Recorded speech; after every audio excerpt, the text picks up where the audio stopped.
Once you wrap up your mat leave, pat leave, or parental leave, you're entitled to go back to the original position that you held before starting your leave. That is, unless that job no longer exists, in which case you're entitled to be placed into a so-called comparable position.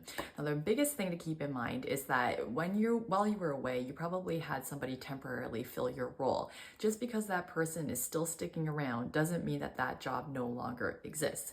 By law, you take priority, and so you can bump that person out so you can return to your original role.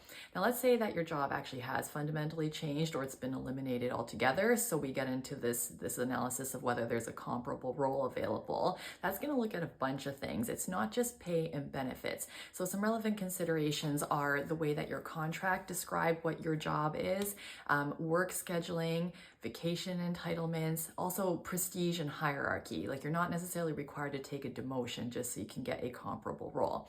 But on the other hand, because the way that your contract describes your job is relevant, bear in mind this one case that's not necessarily in your favor, which involved a teacher who went on mat leave. She used to teach French, came back and was told to do science. The collective agreement clearly described her role generally as teacher, not any kind of specific subject matter teacher. So in that case, the employer's case was upheld.